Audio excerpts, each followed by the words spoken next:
की बड़ी खबर बिहार चुनाव को लेकर के इलेक्शन कमीशन की तैयारी इस समय तेज है। थोड़ी देर में इलेक्शन कमीशन नया वोटर लिस्ट जारी करेगा। तकरीबन 7.3 करोड़ वोटर्स के नाम इसमें शामिल हो सकते हैं।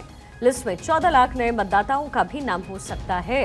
मतदाता लिस्ट में ऑनलाइन देख सकेंगे आप अपना नाम। बिहार चुनाव को लेकर इलेक्शन कमीशन की तैयारी तेज है। थोड़ी देर में इलेक्शन कमीशन जारी करेगा नई वोटर लिस्ट। तकरीबन 7 करोड़ 30 लाख वोटर्स के नाम शामिल होने की संभावना है। लिस्ट में 14 लाख नए मतदाताओं का भी नाम हो सकता है। मतदाता लिस्ट में ऑनलाइन देख सकते हैं अपना नाम।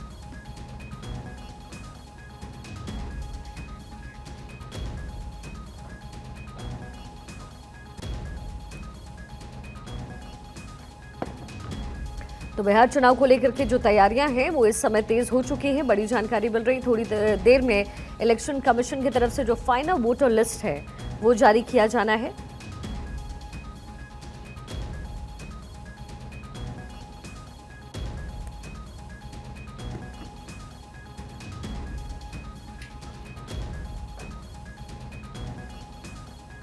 थोड़ी देर में इलेक्शन कमीशन की तरफ से ये जो वोटर लिस्ट है वो जारी होना है। ये बड़ी जानकारी। आज लिस्ट जारी होने वाली है। अक्षय राय मेरे सहयोगी इस समय पटना से हमारे साथ कनेक्टेड है। अक्षय, अब से कुछ ही देर बाद इलेक्शन कमीशन की तरफ से ये वोटर लिस्ट जारी होगा। एक लंबे समय से इसको लेकर के जो इंतजार है वो लोगों के अंदर था, वहीं इस पूरे मुद्दे को लेकर के सियासी उठापटक भी बिहार में खूब देखने को मिली है। शिखा, बिल्कुल अभी एक माना जा रहा है कि एसआईआर की अंतिम जो सूची है, एसआईआर के बाद अब चुनाव आयोग कुछ देर में जारी कर देगा। बाकायदा उनकी तरफ से प्रेस रिलीज जारी की जाएगी। और जिस तरह से राजनीति हुई है, आपने देखा होगा कि इस मुद्दे को लेकर के विपक्ष ने आक्रामक रणनीति अपनाई। बीजेपी लगातार उसका बचाव करती रही कि घुसपैठियों को हटाने के लिए एसआईआर कराया जा रहा है। अब चुनाव आयोग अंतिम सूची जारी करने जा रहा है, जिस पर कि सभी की नजरें हैं। अगर बीजेपी नेताओं की बात करें या अन्य प्रतिक्रियाओं की बात करें तो वो काफ़ी दिलचस्प हो जाती हैं। बीजेपी के जो सांसद हैं रविशंकर प्रसाद, उनका साफ तौर पर कहना है कि ये एसआईआर की प्रक्रिया इसलिए अपनाई गई ताकि जो घुसपैठिए हैं, जो अवांछित लोग हैं बिहार में जो रह रहे हैं, जिनके वोटर आईडी कार्ड बने हैं, उनसे कम छटनी किया जा सके और जो वास्तविक बिहारी हैं उनको निश्चित रूप से हक मिल सके। दूसरी तरफ चिराग पासवान जो केंद्रीय मंत्री हैं, उनका साफ तौर पर कहना है कि हमारा लक्ष्य एक ही है कि फर्स्ट बिहारी वो मुद्दा है और बिहार के लोगों को पर ही उनका फोकस है। इसके अलावा कोई और मुद्दा उनके पास नहीं है। राजनीति भले ही किसी भी प्रकार की हो। अब देखना दिलचस्प होगा कि जिस तरह से राहुल गांधी, तेजस्वी यादव सहित तमाम विपक्षी नेताओं ने एसआईआर को लेकर के आक्रामक तरीके से अपनी रणनीति बनाई, उसको लेकर के वोटर अधिकार यात्रा निकाली और अब चुनाव आयोग कुछ देर बाद अंतिम सूची प्रकाशन करने जा रहा है। तो ये कोशिश जरूर रहेगी कि जो मृतक मतदाता का सवाल उठाया था राहुल गांधी ने, वो सब चीज़ें नहीं रहेंगी और विवाद जो है वो खत्म हो जाएगा। इसके बाद ये उम्मीद जरूर जताई जा रही है शिखा। लेकिन सबसे बड़ी बात है कि क्या ये जो विवाद है वो खत्म हो जाएगा या फिर और विवाद आगे बढ़ेगा। हालांकि ये जरूर माना जा रहा है कि चुनाव आयोग पूरी पारदर्शिता के साथ इस सूची को प्रकाशन करने जा रहा है और इसीलिए अब उसका इंतजार निश्चित रूप से बढ़ता जा रहा है। ये कहा जा रहा है कि कुछ ही समय 3 बजे का समय दिया गया था, लेकिन अभी सूची नहीं आई है। लेकिन माना जा रहा है कि कुछ देर बाद अवश्य निर्वाचन आयोग अपनी सूची, अंतिम सूची जो है प्रकाशित कर देगा।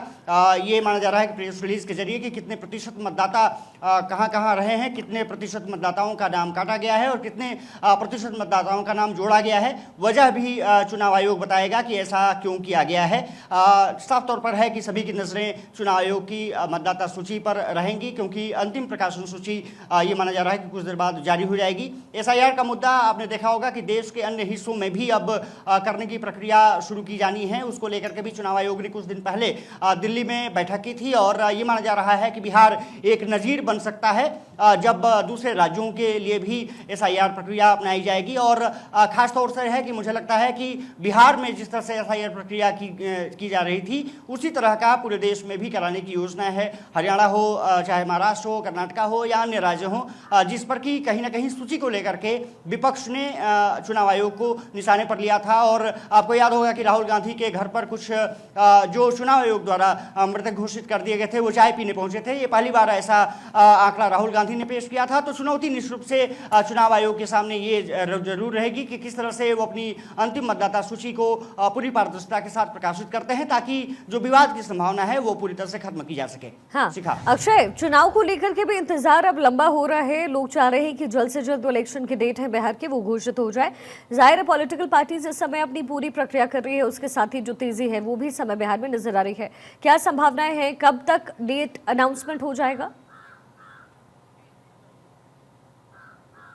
और देखिए, दो चीज़ें खबर में आ रही हैं। एक तो कि 4-5 अक्टूबर को चुनाव आयोग की टीम यहाँ पहुँच जाएगी और उसके बाद चर्चा होगी। हालांकि एक जो इन्फॉर्मेशन मिल रही है कि 6 अक्टूबर को नीतीश कुमार कुछ अपने अधिकारियों में फेरबदल करना चाहते हैं। अब देखना दिलचस्प होगा कि चुनाव आयोग जब 4 और 5 अक्टूबर को यहाँ पर अधिकारियों के साथ बैठक करती है, जो फाइनल प्रिपरेशन किया जाता है उसकी तैयारियों की समीक्षा करती है, तो ज्ञानेश कुमार किस तरह से अधिकारियों को दिशा निर्देशन देते हैं, चुनाव आयोग किस तरह से दिशा निर्देशन देते हैं, क्योंकि बिहार के अलावा जो अन्य राज्यों के ऑफिसर्स यहाँ पर बुलाए गए हैं ऑब्जर्वर के रूप में, जिसमें कि लगभग 360 अधिकारी आईएएस आईपीएस हैं। इसके अलावा आईआरएस लगभग अगर देखा जाए तो कुल मिलाकर के 90 अधिकारियों की टीम है। एक तरफ से देखा जाए तो लगभग 450 पौने 500 के आसपास का पूरा डेटा बैठता है, जो बिहार और अन्य राज्यों के लिए ऑब्जर्वर नियुक्त किए जाने हैं। वो नियुक्त किए जा चुके हैं, उनकी बैठक भी यहाँ पर होगी और साथ ही साथ अधिकारियों के यहाँ जो कार्य में लगे हुए हैं उनके साथ भी चर्चा होगी और फाइनल प्रिपरेशंस ये माना जा रहा है कि वो फीडबैक लिया जाएगा और उसके बाद चुनाव आयोग मतदान की जो तिथियां हैं, जो रिजल्ट की तिथियां हैं वो घोषित करेगा। तो ये माना जा रहा है कि 6 तारीख के बाद कभी भी यहाँ पर चुनाव आयोग चुनाव की घोषणा कर सकता है और ये माना जा रहा है कि लगभग 8 अक्टूबर या 7 अक्टूबर का समय हो सकता है जब चुनाव आयोग चुनाव की तारीखों का ऐलान बिहार में कर दे। उसी पर सभी की नजरें हैं। हालांकि चुनाव की घोषणा होने से पहले ही जिस तरह से भागदौड़ मची हुई है नेताओं की, जिस तरह से पॉलिटिकल पार्टीज अपने तर्कस के तीर तमाम आजमा रहे हैं, बीजेपी के कई नेताओं ने यहाँ पर डेरा डाल रखा है। इसके अलावा अगर देखा जाए तो विपक्ष की अपनी रणनीतियां हैं, वो अपने तरीके से आगे बढ़ रहे हैं। प्रशांत किशोर यहाँ पर तीसरे फैक्टर के रूप में तेजी से उभरे हैं। उनका इस बार, क्योंकि इस बार लगता है कि चुनाव बिहार का कुछ अलग होगा।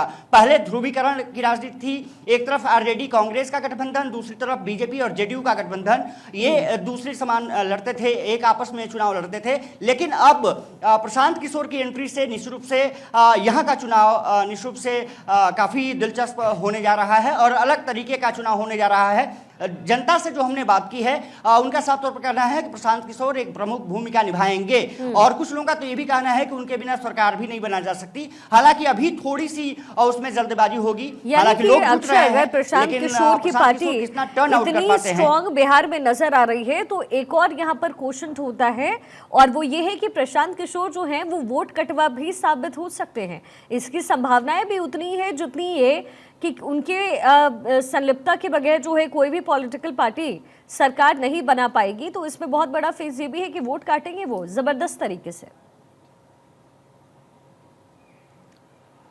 देखिए, जिस तरह से उनके समर्थन में लोग जुट रहे हैं शिखा, वो बहुत महत्वपूर्ण हो जाता है। हालांकि भीड़ जुटना और वोटर टर्नआउट होना दो अलग बातें होती हैं, लेकिन कहीं ना कहीं ये कह सकते हैं कि बहुत कुछ निर्भर करेगा कि प्रशांत किशोर की पार्टी किस तरह से यहाँ पर प्रदर्शन करती है।